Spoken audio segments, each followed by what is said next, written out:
Hey Miss Vaughn, Maitland Hurley here again, but this time I'm here to talk about my observation notebook. So the following are the schools and their grades that I went to.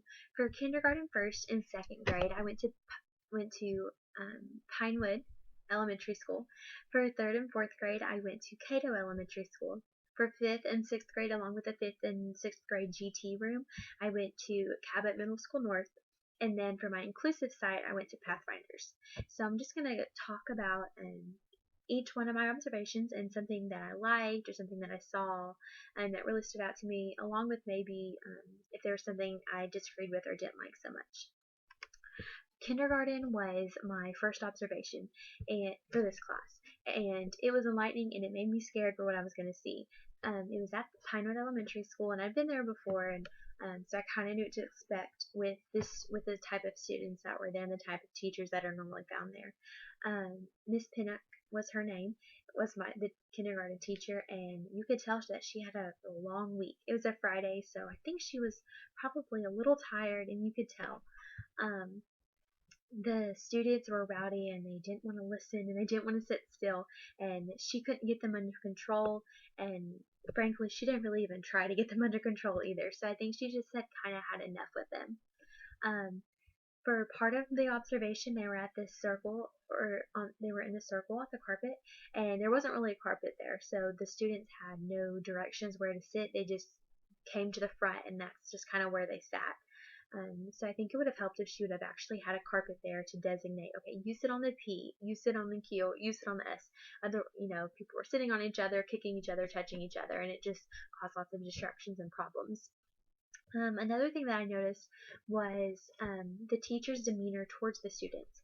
You could tell which students she didn't like, and or which ones she had problems with, and she didn't mind you knowing. And her mood changed, her attitude changed, and her voice changed when addressing those students. For the entire hour that I was there, she didn't speak to me or say a word to me.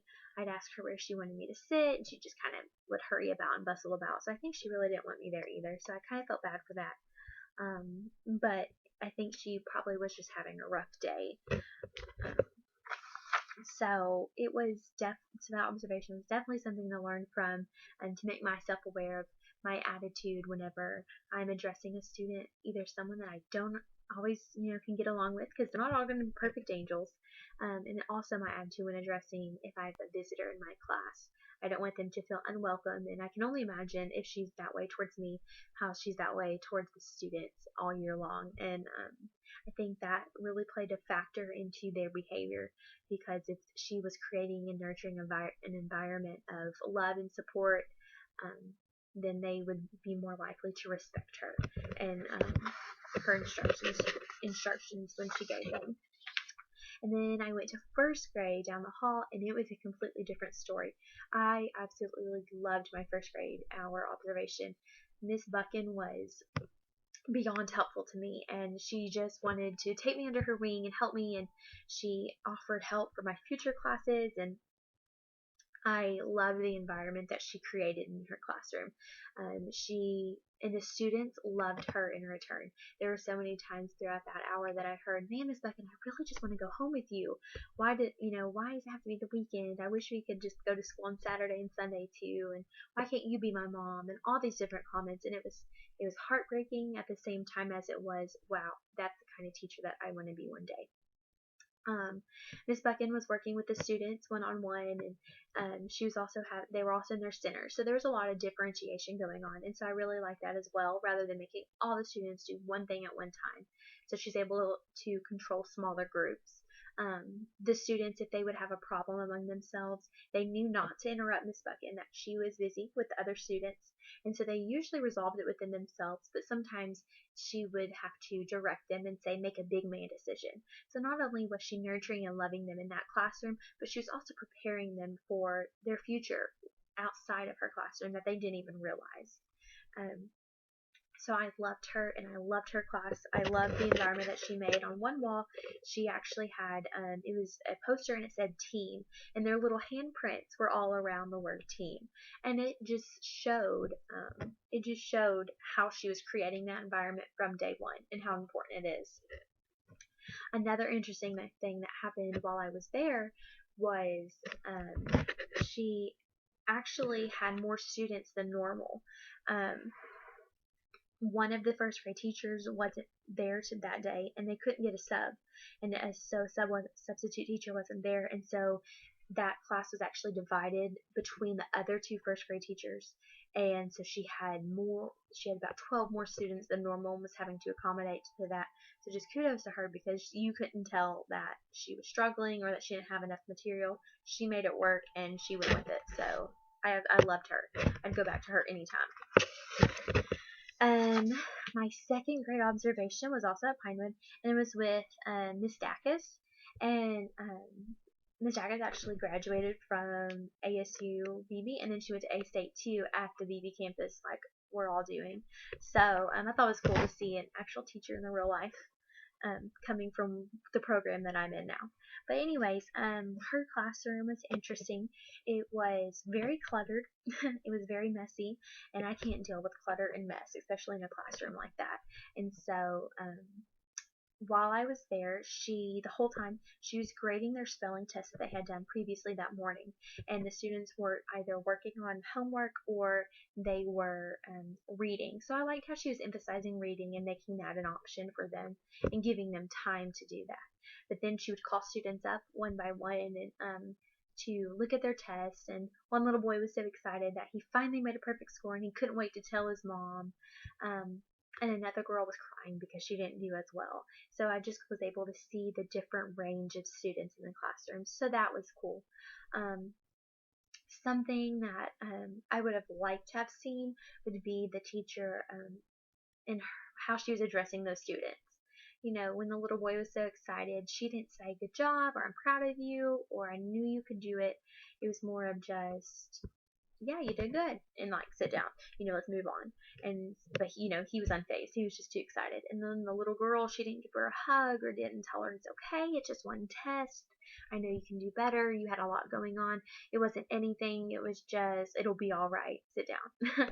So I think she was just busy trying to get finished with the test, grading them before lunchtime. But still, I think it's something that we should always be mindful of.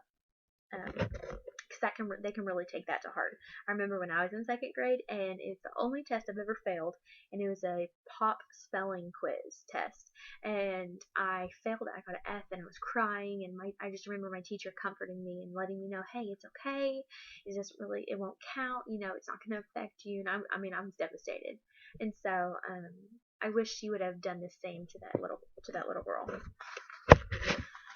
For third grade, I went to Cato Elementary School, and that was interesting right off the bat because when I walked in, like the front doors were locked, and so I followed a substitute teacher that was entering the side, and the secretary she was just like, oh, go ahead, go on through, and didn't check my ID, didn't ask who I was, probably didn't even realize that she was waving me through, didn't know who I was. It was so crowded and busy in there in such a small area. So that was automatically like, whoa, if I was a parent, I wouldn't be okay with my student in here. I'd want them to be more cautious, especially in today's world that we live. But while I was there in that third grade observation, the teacher, they were reading a book, and so I love that she's reading aloud to them, demonstrating how to properly read a book. And but what I didn't love was that she was reading it from her phone, and the students actually had a hard copy of the book. So I think she should have had a hard copy to demonstrate, reading from left to right, up to down, turning the pages, because she was just trying to teach them how to read, because you could tell a lot of them were slower. They had learning disabilities, and I don't know specifically what they were, but you could tell the book was definitely like on the first, maybe second grade level, and they couldn't read it on their own. So she was having to really work with them. So I wish she would have had a hard copy of the book, just to be a model for the students. So that's really kind of what I got out of that observation. And for my fourth grade observation, I was still at Cato Elementary, and That one, it was a great observation. I loved walking around. The teacher allowed me to walk around and just look and see what the students were doing, and they were all on their own level, doing different things, working at their own pace. So I really loved that. My favorite thing of that observation was at the end they were traveling to music class, and it was something that the teacher called travel mode. And apparently they had been having trouble with getting the students to follow directions and behave outside of the classroom when they were traveling to and from classes. And so she had this big board, and it had their names and was Velcro, and it's really cool. And so it was a way to track their behavior in the hallways and in the other classrooms rather than relying on the teacher to say, hey, oh yeah, this person, this one got in trouble. So I really like that. And the student at the front of the line felt so special when they were the ones that got to hold it that day. And the teacher told me that they took turns holding the sign as they were traveling. My fifth grade observation was at Cabot Middle School North, and it was in a special education classroom. And I love this because it was also so differentiated. The teacher had 6 different options on the board, and the students were able to choose 4 of the 6 that they could complete. Each of the rotations lasted 30 minutes, and so they could work at their own pace. But they still had to get 4 of those things done because it was the end of the school year, so she was working on finishing all their paperwork. So it was cool because I got to see another side of special education, and I got to see all the paperwork that is involved, and how tedious that can be. And while I was in there was also a paraprofessional in there, so I liked that she had that support.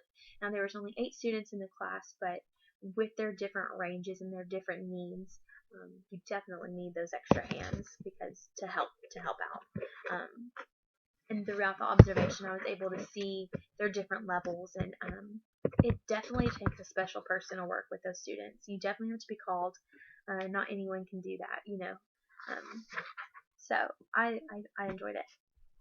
For 6th grade, I was in a literacy and writing specialty classroom, and the teacher, I loved her, and she was so great. It was at Cabot Middle School North, and she loved her students, and you could tell. Part of the observation, she was working one-on-one testing them, and so like one student had to read, I think it was like 400 words, and it was to see how fast he could read it. So it was about fluency, and accuracy is what she was testing him on. The other students, in their IEPs, you have objectives and goals that they set at the beginning of the year. And so these students were working on those specific objectives and goals and doing assignments towards and directed towards that. So I thought that was cool too, to give them focus and time for those goals to reach them by the end of the school year. I also got to see her discipline a student while I was in there, and so that was interesting to see how she approached that and how she handled it. Because sometimes, as a new teacher, as someone who's learning to be a teacher, it can be difficult because you don't know how to handle certain situations. So to see an experienced veteran teacher handle those students is very helpful. And then I went to 5th and 6th grade, the gifted and talented observation, and wow, I loved it. Like I could definitely see myself working with the gifted and talented students. I loved how independent they were and how advanced they were too. The teacher explained to me that they have like 3 sections: seminar, advisory, and free flow. Each one, they have a certain amount of time that they have to spend on each of those sections. But the favorite and the coolest for me was free flow. Free flow is where the students are allowed to come and go into the class as they please, like whether the teacher finish their homework early in their regular classroom, or the teacher's having to repeat a lesson, but they don't need it, so they can go in there and work on specific advanced math assignments or science assignments or writing assignments that they have from their gifted and talented classroom. And they have to log it. They have a logbook, so they get to log it in when they come in, and they love it because it's real relaxed. And there's just tables and bean bags, chairs, and just it's a real relaxed environment. But they feel accepted. They feel nurtured in there, and you can really tell that because while I was there, at the front of the class, they were presenting their PowerPoint presentations over a disaster relief organization. And at the back of the class, there were several students just working independently. And so I loved that. I love that they are also given a lot of self-assessment time and self-reflection. Um, I think that's important in a student and their growth throughout the school year.